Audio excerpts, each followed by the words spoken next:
Bueno, continuamos con nuestra serie Eclesiastés. Hoy es el tema número 10, y el título es Lo que Dios hace es perpetuo. Lo que Dios hace es perpetuo. Abra su Biblia en Eclesiastés capítulo 3, versículos 11 al 15, vamos a leer.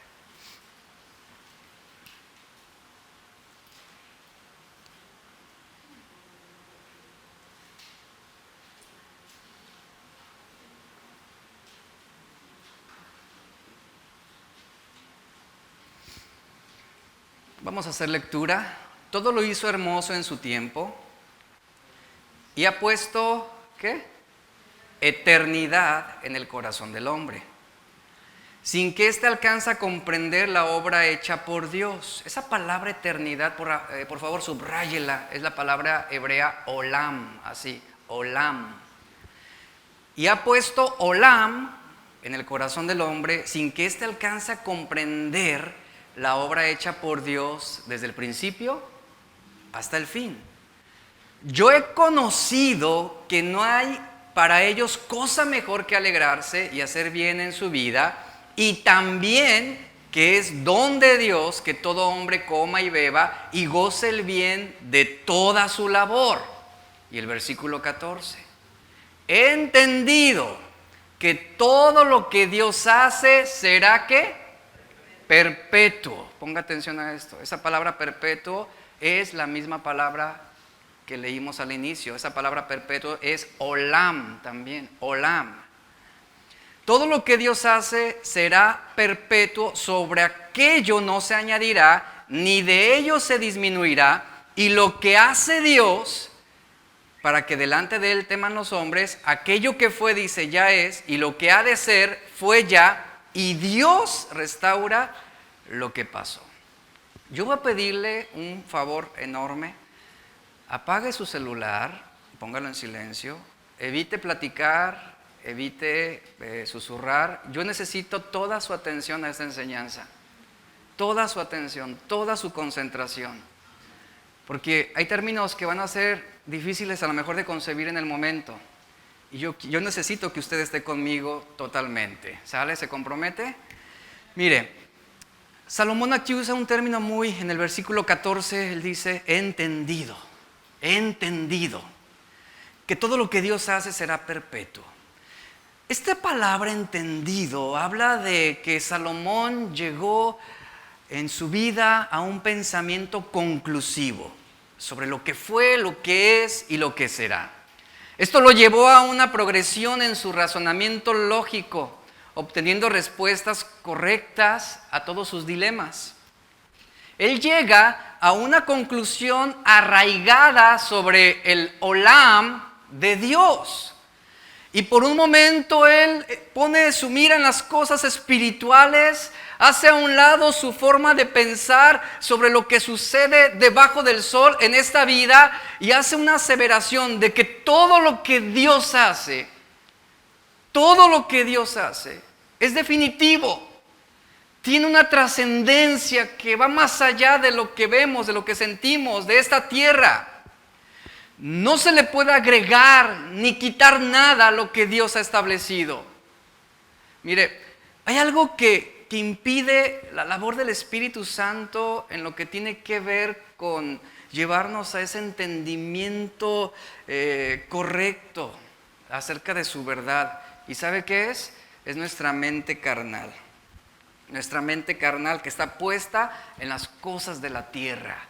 Una mente carnal puesta en las cosas temporales. Esa mente carnal puede ser un blindaje contra la verdad de Dios. Esto es debido a que impone criterios interpretativos sobre creencias previamente arraigadas. Por ejemplo, para muchos las tradiciones es una manera de interpretar la verdad, o las costumbres es una forma de interpretar la verdad. Y las tradiciones religiosas son un ejemplo de cómo fácilmente podemos formar un entendimiento equivocado. La experiencia ofrece pruebas dolorosas de que las tradiciones, alguna vez impuestas, realmente no son útiles, no nos fundamentan en el segmento de la eternidad o de la verdad de Dios. Muchos a través de nuestra vida hemos seguido tradiciones y en algún momento arraigamos también tradiciones sobre nuestra vida religiosa y que nos fueron impuestas. Pero ¿sabe? Esas tradiciones con el tiempo se convierten en algo necesario, en algo esencial. Y finalmente, esa vida religiosa y tradicional se convierte en un ídolo. Esas tradiciones se convierten en ídolos en los que terminamos finalmente inclinándonos y obedeciendo para no ser castigados o mandados al infierno. Y suponemos nuestra tradición por encima de la verdad de Dios. Era lo que sucedía con los fariseos de los tiempos de Jesús. Mire, el hombre cambia y va a cambiar y seguirá cambiando. El mundo se va a deteriorar, se va a descomponer. Las tradiciones todas van a perder sus valores. Las monarquías morirán. Las más costosas joyas se van a opacar. La vida suntuosa y lujosa perderá su glamour. Recientemente murió la reina Isabel. ¿Y qué sucedió? Su reino no fue perpetuo. No fue perpetuo. Su cuerpo se deterioró, enfermó, se debilitó hasta morir. ¿Sabe algo? Murió. Y no podrá presentarse ante Dios con sus cientos de criados o sirvientes. ¿Qué va a suceder? Ella ya no podrá, por ejemplo, cabalgar después de la muerte con sus finos caballos pura sangre. No, eso quedó en el pasado. Sus reconocimientos, sus títulos, sus nombramientos no le alcanzarán para obtener méritos en la eternidad. ¿Dónde van a quedar esos reconocimientos? Esos títulos van a quedar en una vitrina. Ahí quedaron, en una vitrina como un recuerdo simplemente. La reina murió y ahora ella misma está experimentando lo mismo que cualquier hombre sobre la tierra. Estar frente al trono de Dios para dar cuentas de cada una de sus obras aquí en esta vida. Ante Dios, esos protocolos reales no le van a brindar ningún trato preferencial. Ahora su alma está desnuda, expuesta delante de Dios. Cada uno de sus pensamientos, de sus intenciones, motivaciones están siendo conocidos por el Dios omnisciente. No hay nada que ella pueda ocultar, no hay nada que ella pueda justificar. Ella está ante el Dios eterno. Para salvación, escuche esto, para salvación si puso su fe en Cristo o para condenación si rechazó creer en el Hijo de Dios. El Salmo 103, versículo 15 al 17 nos habla sobre lo efímero que es la vida. La vida del hombre es como la hierba que pronto se marchita, somos como las flores del campo. Crecemos y florecemos, pero tan pronto como sopla el viento, dejamos de existir y nadie vuelve a vernos. Y luego dice el versículo 17, mas la misericordia de Jehová, ¿desde dónde es? La misericordia de Jehová es desde la eternidad hasta la eternidad sobre los que le temen. Los sucesos del presente ya ocurrieron en el pasado. Y lo que sucederá en el futuro ya ocurrió antes, es lo que está diciendo Salomón. Lo que él está estableciendo es que es Dios quien tiene conocimiento de todas las cosas, que no hay nada oculto delante de Dios, porque Dios hace que las mismas cosas se repitan una y otra y otra y otra vez. Eso es lo que está hablando aquí Salomón. Y todo hombre, todo lo que el hombre hace con el tiempo, se va a marchitar, así como la hierba. Todos tus logros, todos tus éxitos, todos tus títulos se van a marchitar. Pero todo lo que Dios hace será perpetuo. Esta palabra perpetuo, como le mencioné, es la palabra olam. Olam. La palabra olam es una palabra hebrea que se traduce comúnmente como eternidad. Y su equivalente en el griego es el sustantivo aion, en el Nuevo Testamento. Ahora, la definición de olam se traduce como eternidad para los hebreos. Pero este vocablo genera una gran dificultad para concebir y expresar algo que supera los cuadros imaginativos del hombre. Olam, en su sentido y raíz original, se traduce, popularmente o comúnmente se traduce como eterno, pero en su sentido original, en la raíz de su significado, el término olam significa o se traduce como algo que se desvanece.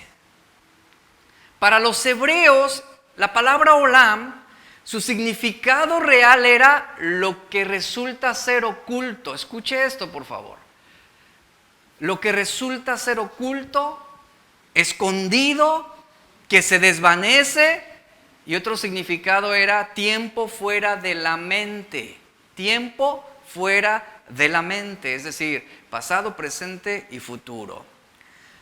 No es lo mismo decir algo ha estado aquí por mucho tiempo a decir algo ha estado aquí eternamente. No es lo mismo. No es lo mismo, por ejemplo, ser sin fin a ser eterno. Y ponga atención a esto. Dios no es un ser supremo sin fin. Él es eterno. No es lo mismo perdurable a eterno. Algunos escritores traducen eterno como duración del tiempo. Y es un error, porque eternidad no implica el tiempo. A otros escritores traducen lo siguiente: duración del tiempo que se encubre o se oculta. Ahora, eternidad, iglesia, eternidad no es una longitud de tiempo inconcebible. Eso no es eternidad. El tiempo es finito. Y el tiempo fue creado, ¿cierto? El tiempo fue puesto por Dios, es creación de Dios. Y no debe utilizarse para interpretar eternidad. Aquí entramos en un gran dilema. Entonces, ¿cómo comprendemos eternidad? Olam, esa palabra olam, viene de la palabra alaim. Ahora, dicha raíz de este verbo significa ocultar. Escuche esto, por favor, ocultar. ¿Qué relación tiene eternidad con algo escondido? ¿Qué relación tiene eternidad con algo que se oculta? ¿Qué relación? Ahora, este término alaim señala aquello que está escondido a nuestros sentidos, aquello que somos incapaces de poder ver, aquello que no podemos palpar, no podemos oírlo, no podemos observarlo. En la antigüedad, en los tiempos del Antiguo Testamento, no utilizaban un concepto o una palabra para definir una duración sin fin, o refiriéndose específicamente a Dios. No utilizaban el concepto de una duración sin fin. Ahora, esto daría lugar a que se tuvo un comienzo, que Dios inició en algún punto. Actualmente hablar sobre eternidad surge de utopías o ideales atrayentes e imaginativos en los que formulamos simplemente algo realizable para nuestras mentes. La mayoría de los cristianos generan sobre Dios una existencia duradera o una existencia sin fin, o un pensamiento sobre Dios de que Él tiene una larga duración y que nunca morirá. Mire, la idea simple de eternidad es demasiado abstracta para ser concebida por nuestra mente. Los hebreos estaban limitados de cualquier palabra para expresar la duración sin fin o para expresar esa eternidad. No sabían cómo definir a Dios. No tenían ni una sola palabra para comprender o establecer lo que era eternidad. No la había. Los hebreos y otras civilizaciones antiguas no poseían ninguna palabra en sus vocabularios para expresar la idea exacta de eternidad. El concepto de eternidad no era parte del pueblo hebreo durante un tiempo. Por eso ellos no podían expresar en una palabra un concepto que su mente no alcanzaba a concebir. No existía una palabra que expresara con precisión el concepto de eterno. Es por eso que el término más utilizado en el Antiguo Testamento fue olam, que repito, que se deriva del término alaim. ¿Y qué significa? Eso quiero que lo tengan bien en claro. Significa oscuridad, oculto, secreto, punto de desaparición, tiempo fuera de la mente. Son los significados de ese término. ¿Cómo esta palabra puede ser interpretada para describir algo eterno que fue sin inicio y sin fin? Mire, para los hebreos, Dios estaba escondido de su visión. No alcanzaban ellos a verlo, no alcanzaban a comprenderlo, por lo que el olam, ese término hebreo, es aplicado a cierto elemento de oscuridad. La razón es que por su derivación que estamos escuchando, describe los límites de los recursos naturales para poder concebir a Dios. El olam es aplicado, repito, o describe los límites que posee el hombre, los límites de la visión del hombre. Yo le pregunto, ¿hasta dónde llega nuestra visión? ¿Qué alcance tiene nuestra visión? El horizonte es por lo que podemos ver. Si el mar tiene un extremo, no alcanzamos a verlo. Para nosotros es oculto, es escondido, es algo fuera de nuestra mente. Y más allá de ese límite que marca un horizonte, no alcanzamos a observar si hay un punto de desaparición. Esto es lo que describe el término olam para los hebreos. Que Dios era tan infinito, tan grande, que realmente los recursos humanos no alcanzaban a verlo. No alcanzaban a ver un punto de desaparición en Dios. Y es así como ellos utilizaron este término, como se acogió, para poder describir al Dios eterno, el Dios que ha sido por siempre, el Dios que no tuvo ni principio ni tuvo fin. Eclesiastés 3:11 literalmente se traduce de esta forma. Lo voy a leer, dice: todo hizo hermoso en su época. Dice, también lo oculto, en vez de eternidad, aquí aplicaríamos el término lo oculto, lo secreto que Dios puso en el corazón de los hombres. Sin eso oculto, sin ese secreto, sin esa eternidad, el ser humano no encuentra, realmente no podrá comprender la obra de Dios. Sin eso, no encuentra el ser humano la obra que hace Dios desde el principio hasta el fin. No puede entenderla. Y todo parte de la eternidad de Dios. Ahora, uno pudiera decir, entonces, ¿cómo el hombre podrá encontrar lo que permanece oculto? ¿Cómo el hombre podrá llegar a obtener una comprensión o una devoción sobre aquello que no se puede entender? Yo le pregunto, ¿qué fue lo que Dios puso en el corazón del hombre? Olam, eternidad. Lo que el hombre mismo no puede descifrar por sus propios recursos naturales. hablando de los sentidos, hablando de la inteligencia, hablando de la mente. Lo que el hombre no pudo descifrar por sus propios recursos naturales, Dios ha determinado que el hombre llegue a entender las cosas ocultas. Que el hombre llegue a comprender cosas que escapan a la visión o a la comprensión natural. Es interesante esto.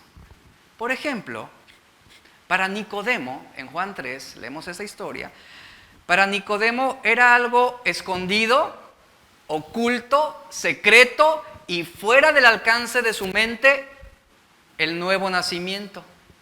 Ahí está un claro ejemplo de lo que le estoy diciendo. Él recurrió a concebir el nuevo nacimiento mediante recursos o valiéndose de esos recursos naturales. Él le preguntó a Jesús, ¿cómo puede volver a nacer alguien que ya es viejo? ¿Nota ahí? No comprendía Nicodemo el Olam, la eternidad de Dios, lo que Él hace. ¿Cómo puedo volver a nacer si ya estoy viejo? Y el mismo Nicodemo argumenta lo siguiente: ¿acaso el hombre entrará nuevamente en el vientre de su madre y volverá a nacer? Ahí está claramente. Estaba oculto, esa revelación de Dios estaba oculta para él, era secreta. Su mente no alcanzaba a dimensionar cómo sucedía el nuevo nacimiento. Esto es completamente en línea con lo que Pablo dice en 1 Corintios capítulo 2, versículo 9, que está citando Isaías 64:4. Pablo dice, antes bien, como está escrito, cosas que ojo, ¿qué? No vio. O sea que ahí está lo oculto, ahí estaba lo secreto, ahí estaba lo que estaba fuera del alcance de la mente del hombre. Cosas que ojo no vio, ni oído yo, ni han subido al corazón de hombre. ¿Qué sucede? Son las que Dios ha preparado para los que le aman. Este pasaje, trágicamente, ha sido malinterpretado por muchas denominaciones.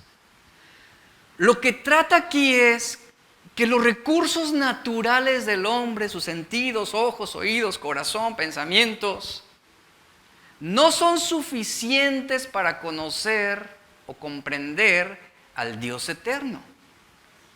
Nuestra búsqueda externa, llámese religiosa, tradicional, ceremonial, es empírica, es experimental y racional, lo cual se representa a través de lo que el ojo ve, de lo que el oído escucha y lo que el corazón siente.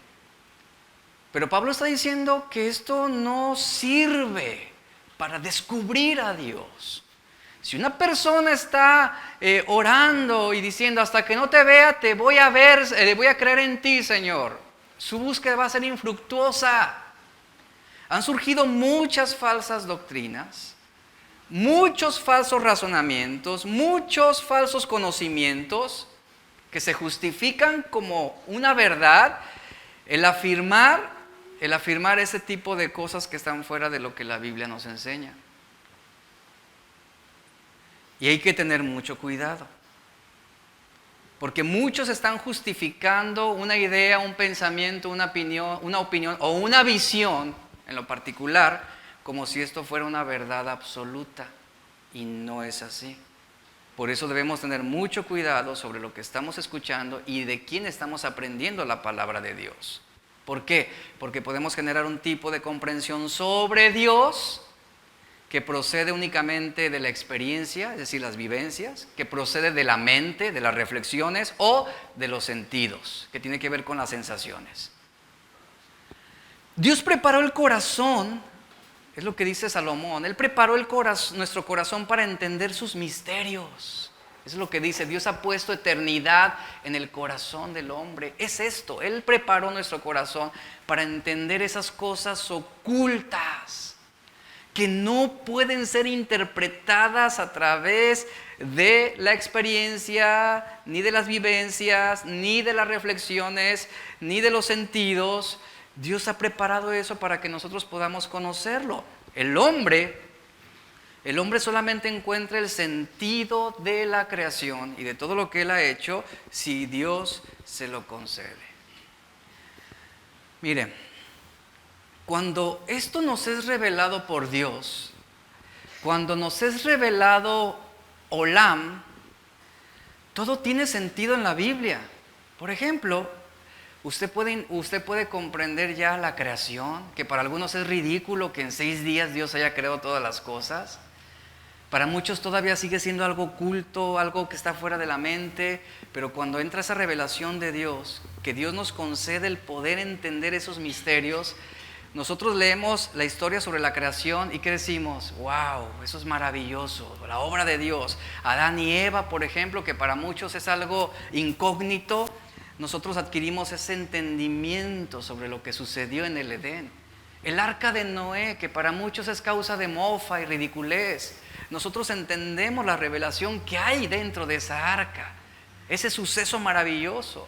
Y la cruz de Cristo, cuando no se tiene la revelación de Dios, para muchos la cruz de Cristo, ¿qué resulta ser? Una bobería, una locura, una tontería. Pero cuando venimos al Evangelio y vamos conociendo la verdad, esos misterios comienzan a tomar sentido. Comenzamos a comprender la obra de Cristo, comenzamos a entender el por qué Jesús tuvo que morir en la cruz, el por qué el Señor tuvo que enviar un diluvio para desarraigar toda maldad de la tierra. Viene ese entendimiento de la verdad. En el Salmo 92 nos dice el versículo: desde antes que nacieran los montes y se formara la tierra y el mundo, desde el siglo, y ahí entra la palabra Olam, y hasta el siglo, Olam, tú eres Dios. Se puede traducir también de la siguiente forma: de eternidad a eternidad, sin principio ni fin, tú eres Dios. Tú eres Dios. Y mire, nuestra visión no puede ver más allá que un siglo, realmente. No podemos ver más allá de lo que hay en el tiempo. Hay límites para todos nosotros. Hay un tiempo fuera de la mente, pero Dios desde el siglo y hasta el siglo, Él sigue siendo Dios. Al ser Dios eterno, Olam describe todas sus obras y sus propósitos de la misma forma. Por ejemplo, Salomón dice: todo lo que Dios hace será perpetuo. Olam. El amor de Dios será perpetuo. Olam, eterno. La misericordia de Dios será perpetua para los que le aman. Y sabe, esto es algo que se pierde más allá de nuestra visión. No podemos entender cómo es el amor eterno de Dios, cómo es la misericordia eterna de Dios, cómo es la paciencia eterna de Dios, cómo es el poder creador de Olam. Esto es algo indescifrable para nuestra mente. El Dios eterno es aquel que es secreto, es aquel que existe fuera del tiempo, del cronos, es aquel que va más allá de la sustentabilidad de nuestra propia mente, porque no podemos verlo, no podemos tocarlo, pero sabemos por fe que Él es real. Isaías 55:11 nos dice: así será mi palabra que sale de mi boca, no volverá a mí vacía. ¿Sabe por qué no volverá vacía? Porque no es una verdad que transcurre en el cronos, no es una verdad temporal, es una verdad Olam, eterna, perdurable en el sentido eterno. Es una verdad que va a permanecer para siempre. Dice: no volverá a mí vacía, sino que hará lo que yo quiero.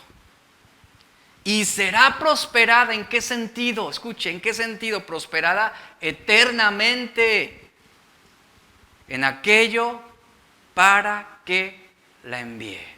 ¿Y para qué envió Dios su palabra? Para que los hombres sean nuevamente establecidos en la eternidad a través de la fe en Jesús. Para eso fue enviada su palabra. Vemos cómo el poder y el efecto de la palabra de Dios nunca quedará invalidado.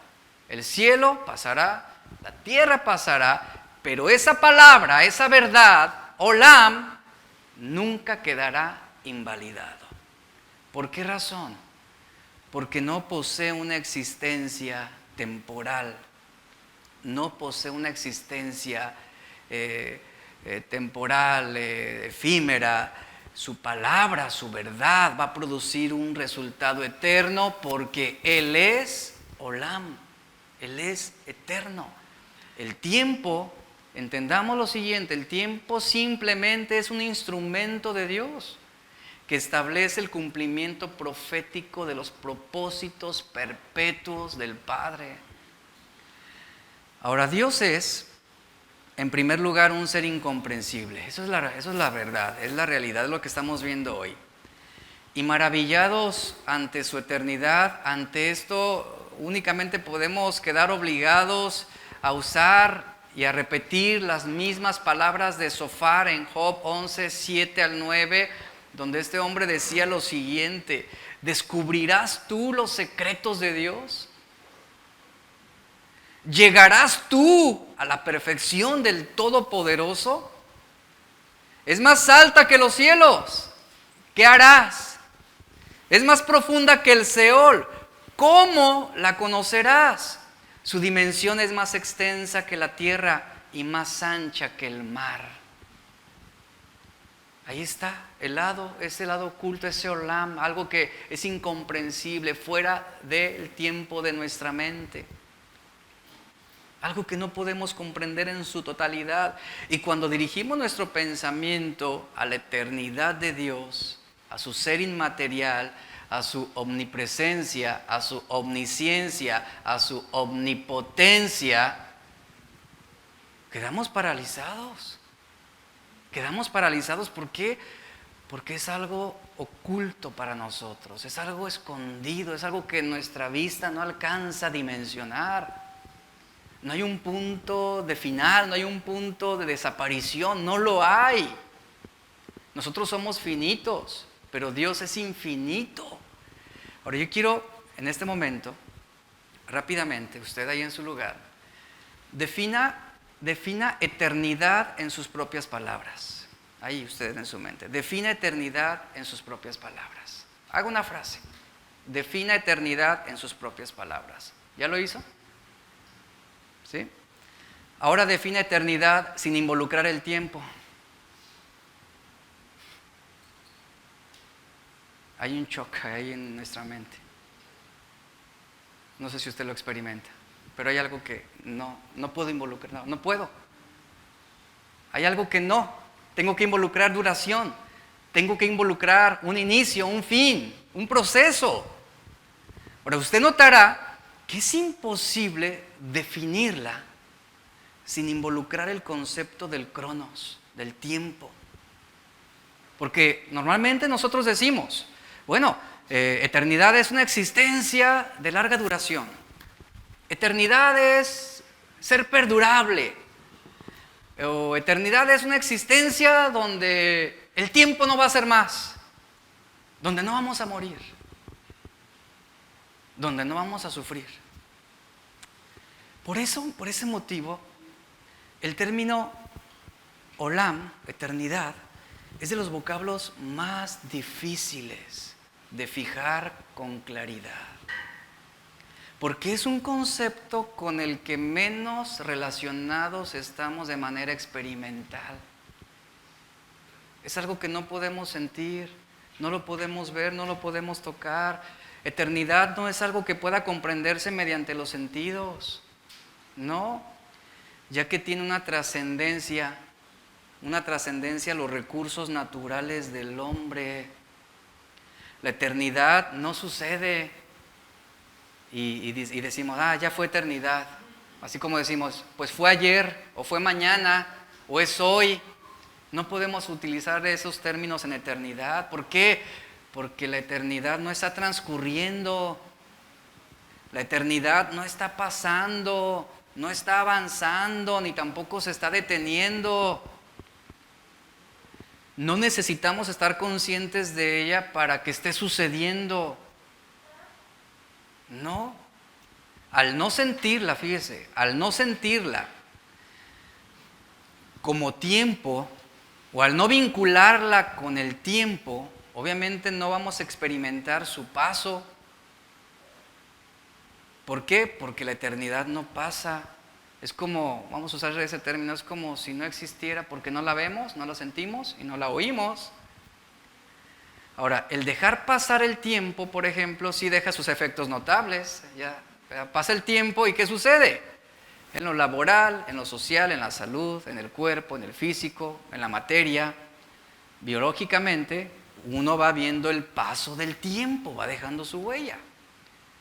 Si yo dejara aquí una manzana recién cortada y llegamos la próxima semana o en 15 días, ¿qué va a suceder con esa manzana? Se va a podrir y vamos a ver el paso del tiempo sobre ella. Pero en cuanto a la eternidad, eso no sucede. El dejar pasar el tiempo tiene esos efectos notables, ya sea en lo cognitivo, en lo laboral, en todo aspecto. Comprobamos, sentimos y sufrimos también el paso del tiempo. ¿Por qué? Porque es la dinámica en la cual Dios nos ha establecido aquí en la tierra. Entonces, si decimos la eternidad es una existencia de larga duración, esto sería como decir que tiene caducidad. Y no es así. Dios no tiene caducidad. Él no tiene límites. Eso sería de alguna manera un tipo sofisma, ¿no? Un argumento engañoso sobre Dios. La eternidad está presente, simplemente está ahí. Dios es eterno y Él es omnipresente. Está presente en todo lado, aunque no lo percibamos. Ahora, si uno está en Cristo, cuando uno está en Cristo, dice la Biblia que uno está envuelto por esa eternidad a la cual hemos sido puestos en el momento que nacimos de Dios. Cuando Adán y Eva pecaron, ¿qué fue lo primero que sucedió? Se escondieron de Dios, porque lo oyeron pasar. Eso significa que ellos ya no estaban en esa eternidad, porque tuvieron miedo, porque huyeron, porque sintieron ya el remordimiento y la carga de su pecado. Hechos 17, verso 30 al 31.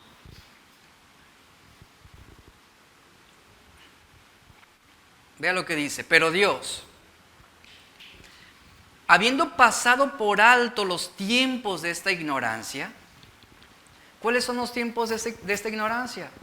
Pues los que suceden en la temporalidad, en esta tierra, debajo del sol. Ahora manda a todos los hombres en todo lugar que se arrepientan, por cuanto ha establecido un día. ¿Qué día será? Un día fuera del tiempo, es decir, hablando sobre la eternidad, después de esta vida, en el cual dice, juzgará al mundo con justicia. La tentación de pensar en la eternidad como una extensión ilimitada del tiempo físico, ¿sabe de dónde surge? Surge de nuestra naturaleza carnal, surge de nuestra mente carnal, ya que la perspectiva natural del hombre está bajo ese cronos, bajo esa extensión de tiempo. Por ejemplo, vamos a ver rápidamente una regla matemática. El número 5. El número 5 posee un valor, obviamente, de 5 unidades. Yo le pregunto, ¿cuándo comenzó a existir el número 5? ¿Cuándo comenzó a existir el 5 como valor? ¿Cuándo el 5 comenzó a ser 5? Mire, lo único que alcanzamos a entender, y ahí viene precisamente nuestras limitaciones, lo único que alcanzamos a entender es que 5 siempre fue 5. Y sabe, y siempre será 5. Y aunque alguien venga y te diga no, o un gobernante decrete que el 5 ya no más será 5, sino que el 5 ahora tendrá un valor de 1, sigue siendo 5. Y va a ser 5. Indistintamente de lo que usted piense o de lo que alguien más decrete. Así es Dios. Independientemente de lo que el hombre piense o argumente en contra de Dios, Él es eterno. Él es eterno. Él es el mismo ayer, hoy y por siempre, por toda la eternidad. Él no cambia. Ahora nosotros adquirimos un entendimiento experimental desde el Cronos, desde este tiempo de lo que sucede debajo del sol.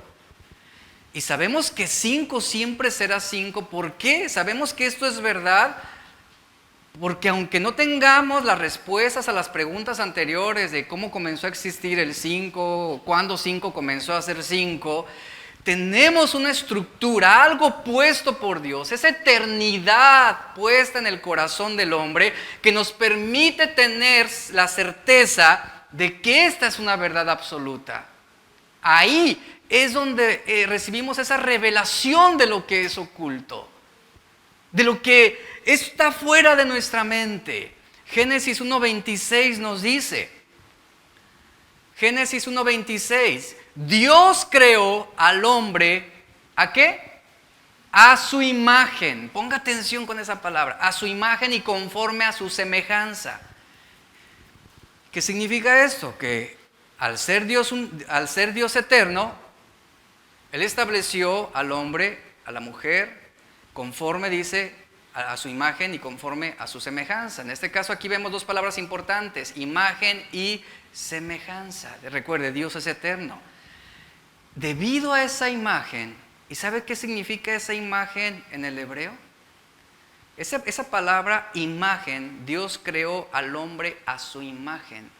En el hebreo también se traduce como en oscuridad, en sombra, en apariencia. Ese es el misterio del Dios eterno.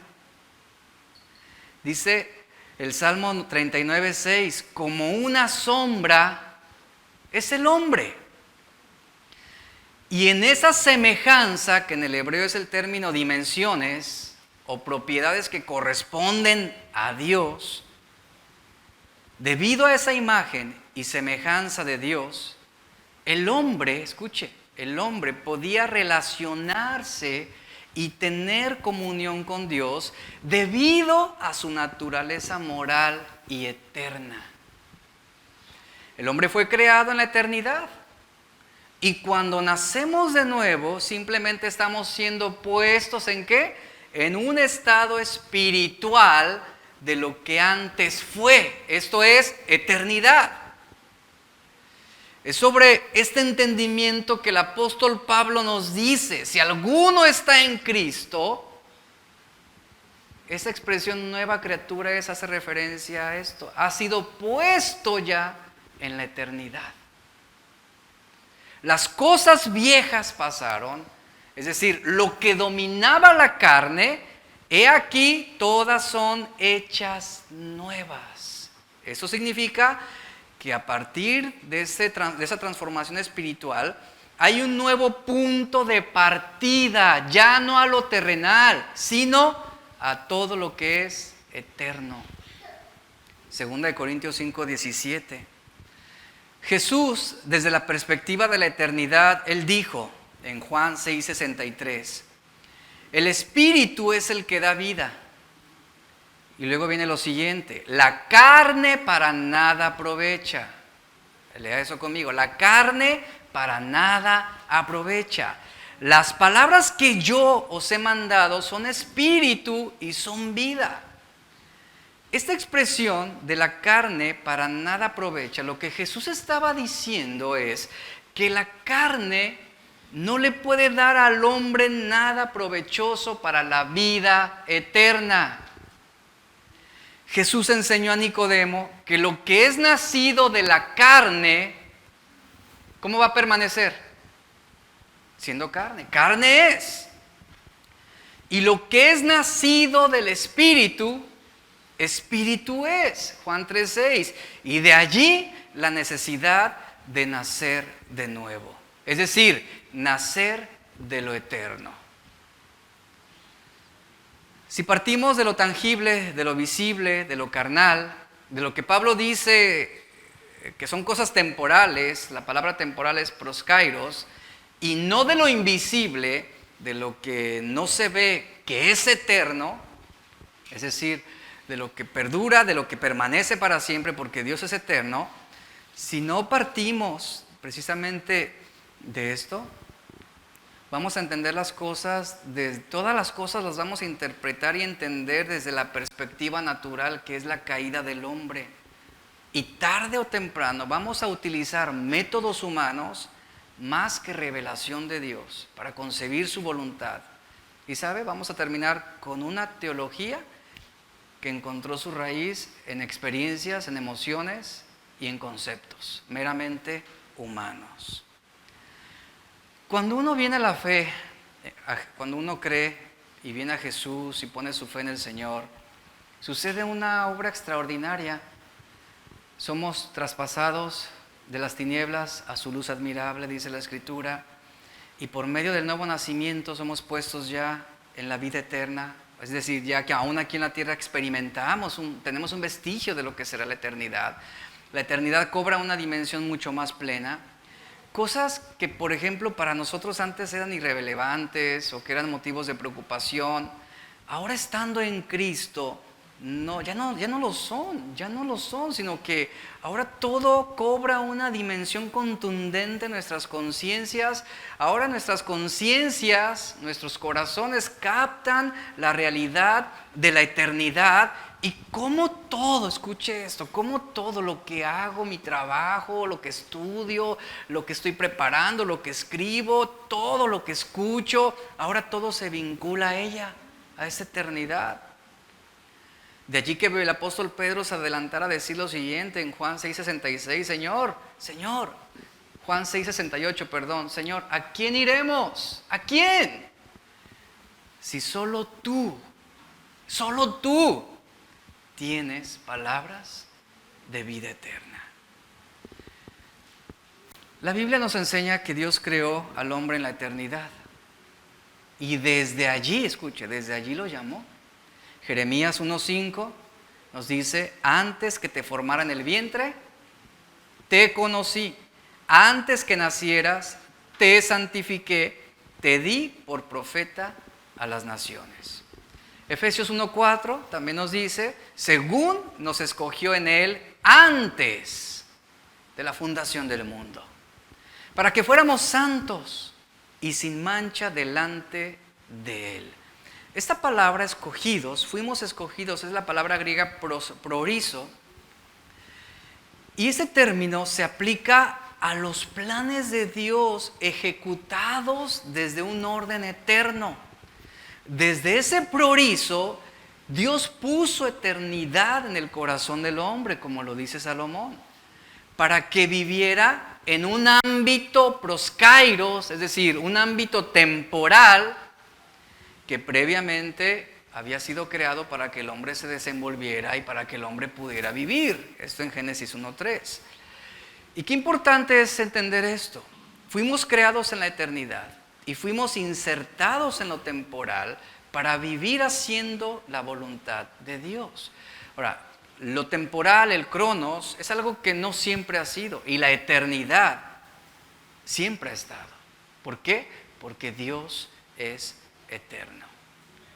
Y Salomón está diciendo, he entendido que todo lo que Dios hace será perpetuo, sobre aquello no se añadirá, ni de ello se disminuirá, y lo que hace Dios, para que delante de Él teman los hombres, aquello que fue ya es, y lo que ha de ser fue ya, y Dios restaura lo que pasó.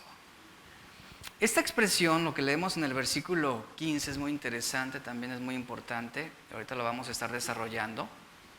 Pero nos está hablando de que hay un propósito eterno que siempre sucederá, siempre será, junto con los elementos asociados a ese propósito de Dios. El apóstol Pedro dice, con respecto a Cristo, en 1 de Pedro 1, 19 al 20, dice, ya destinado desde antes de la fundación del mundo, pero manifestado en los postreros tiempos por amor a nosotros. Habla sobre esa eternidad de Cristo y también sobre esa vida en la cual Él tuvo que nacer y vivir en esa temporalidad, en ese tiempo, debajo del sol, por amor a ¿quiénes? A nosotros, para mostrarnos el camino al Padre.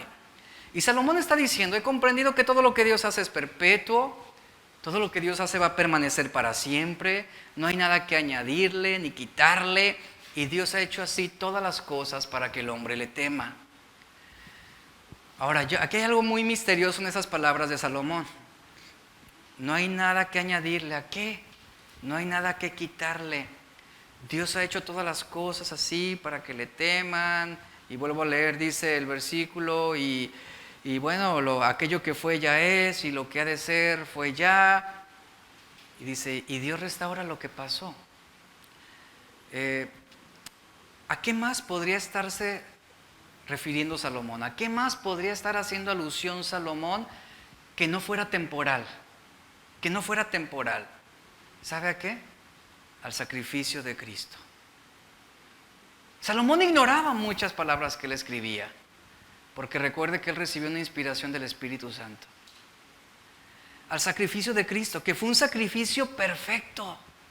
Fue un sacrificio sobre el cual ya no sería necesario añadirle nada. Ya no sería necesario añadir sacrificios, rituales, ni ceremonias. Hebreos 10:12 nos dice, pero Cristo, habiendo ofrecido una vez para siempre un solo sacrificio, por los pecados se ha sentado a la diestra de Dios. Dice, un solo sacrificio. Escuche, la muerte en la cruz no disminuiría el poder de Dios para salvación.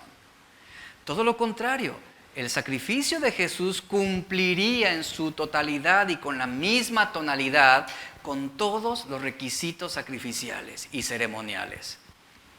Vemos aquí que la obra de Cristo fue un sacrificio único, un sacrificio perfecto.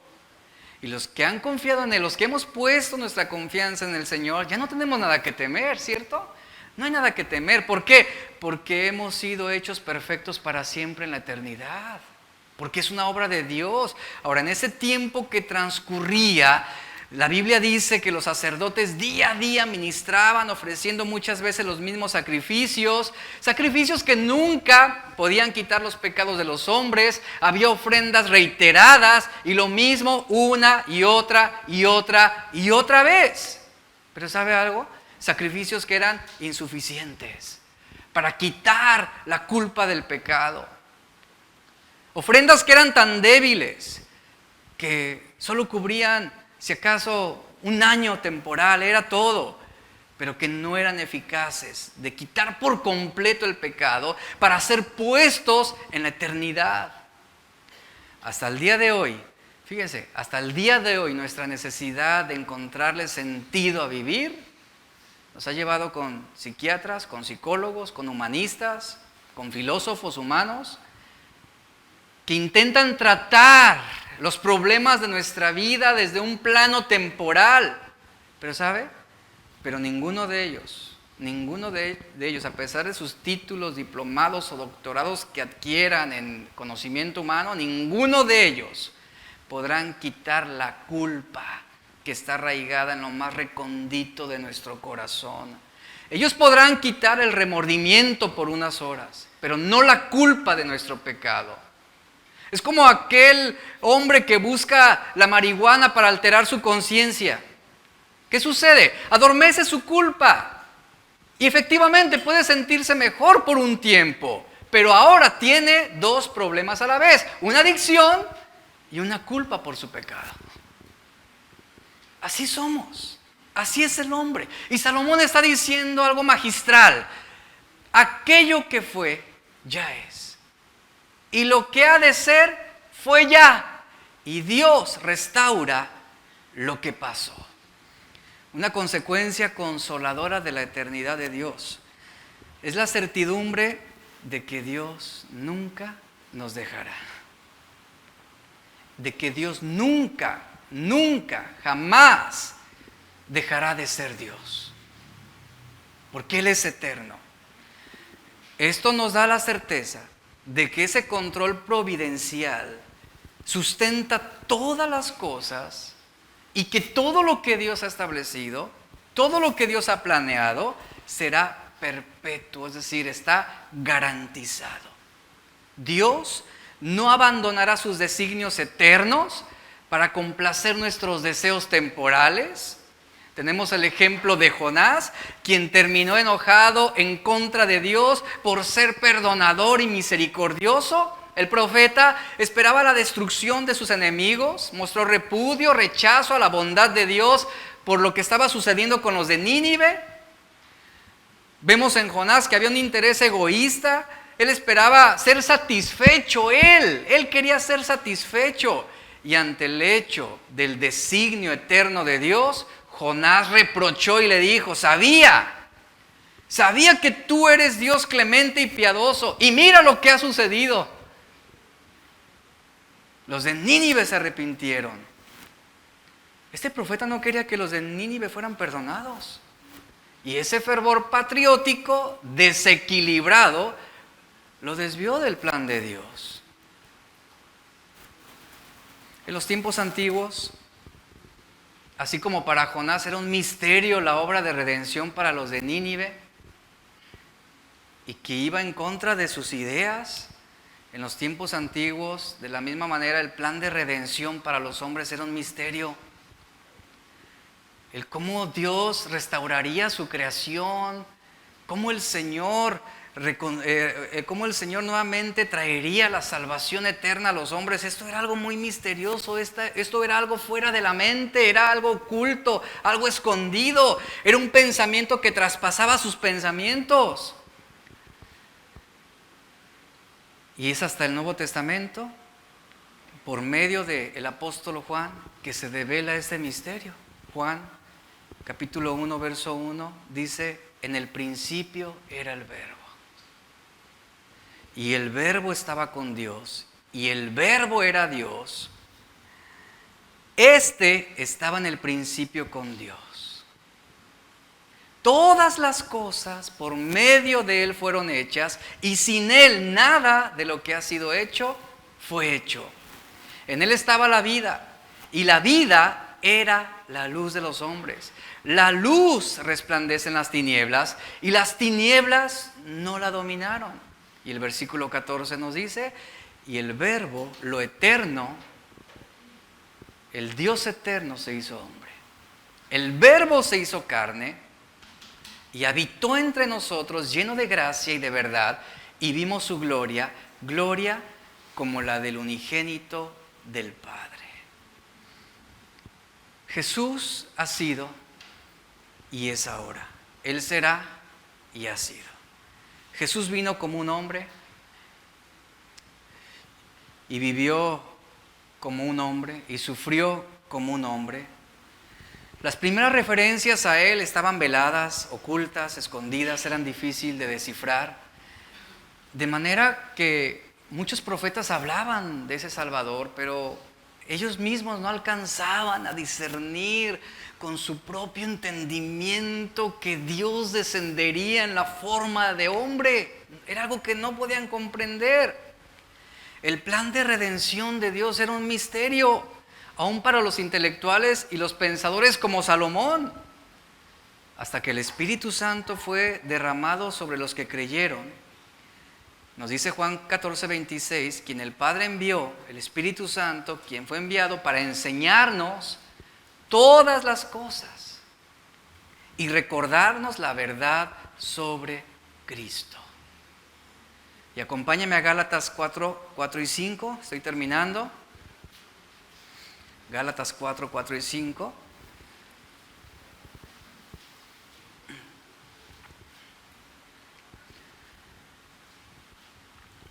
Dice Pablo, y fíjese lo que vamos a hacer aquí, con lo que Salomón estuvo diciendo anteriormente. Pero cuando vino el cumplimiento del tiempo, y Salomón, ¿qué dice? Aquello que fue. Dios envió a su Hijo, lo que ya es, nacido de mujer y nacido bajo la ley, lo que ha de ser, para que redimiese a los que están bajo la ley, lo que fue ya, a fin de que recibiéramos la adopción de hijos. Y Salomón, ¿qué dice? Dios vuelve a traer todo aquello que se había alejado. Dios vuelve a restaurar lo que pasó, dice Salomón. ¿Qué restauró Dios? El que fuéramos adoptados, hijos de Dios, en esa eternidad maravillosa. El hombre participaba de la eternidad de Dios. La ausencia de pecado la ausencia de pecado en el Edén permitía que el hombre tuviera una relación armónica con lo eterno, con el Dios eterno. Había esa comunión, había esa relación, pero ¿qué sucedió? Irrumpe el pecado, entra el pecado, y la capacidad del ser humano de moverse en lo eterno se vio afectada severamente. El hombre dejó de tener libre contacto y comunión y acceso a la eternidad. Dejó de tener autoridad sobre la creación y particularmente sobre el tiempo. Y por eso decimos somos esclavos del tiempo. Ahora es el tiempo el que nos domina. Y Dios había puesto eternidad, dice Salomón, Olam, en el corazón del hombre. Pero ahora el hombre es incapaz de tener acceso por sí mismo para poder satisfacer esa necesidad que hay dentro de él. Y como dice 2 de Timoteo 1-9, Él nos salvó y llamó con llamamiento santo, no conforme a nuestras obras, sino según el propósito suyo y la gracia que nos fue dada en Cristo Jesús antes, escuche esto, antes de los tiempos de los siglos, desde la eternidad. Termino con esas palabras de un hombre llamado John Dick en el año de 1840. En el cielo, los santos verán a Dios con ojos espirituales, por cuanto Él será siempre invisible al ojo físico. Le verán más claramente de como le veían por la razón y la fe, y más extensamente de lo que han revelado hasta ahora sus obras y dispensaciones. Pero la capacidad de sus mentes no será aumentada hasta el punto de poder contemplar en detalle toda la excelencia de su naturaleza. Para comprender la perfección infinita, sería necesario que fuéramos infinitos. Aún en el cielo, nuestro conocimiento será parcial.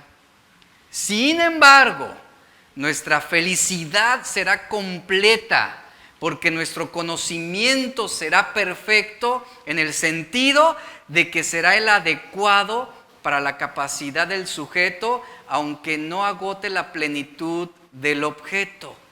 Dice, creemos que será tal conocimiento, que este conocimiento será progresivo y que a medida que nuestra visión se desarrolle, nuestra bienaventuranza aumentará también, pero nunca alcanzará un límite más allá del cual no hay nada más por descubrir. Y cuando los siglos hayan transcurrido, Él será todavía el Dios incomprensible. Eso es Olam, el Dios eterno, el Dios que hace todas las cosas de manera perpetua. ¿A qué nos lleva esto? A ver que las cosas debajo del sol, como lo argumenta Salomón, a ver que las cosas debajo del sol siempre van a ser agobiantes y asfixiantes y desgastantes para nuestra alma. Siempre. El Olam puesto en nuestro corazón es lo que nos va a habilitar a entender más allá de lo no conocido a través de la carne. Y esto que Salomón está enseñando es maravilloso, es increíble. ¿Hacia dónde está apuntando todo esto? Hacia Cristo. Pongan las cosas, ¿dónde? En las cosas de la eternidad. Pongan su mira en las cosas eternas, no en las de la tierra.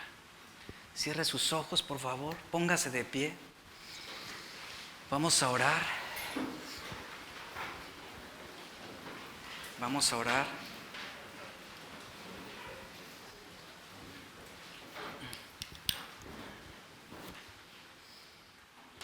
Él es el Dios eterno, iglesia. Él es el Dios eterno. Levanta tus manos y adora a ese Dios eterno. Dile gracias, Señor. Gracias. Tú eres el Dios eterno.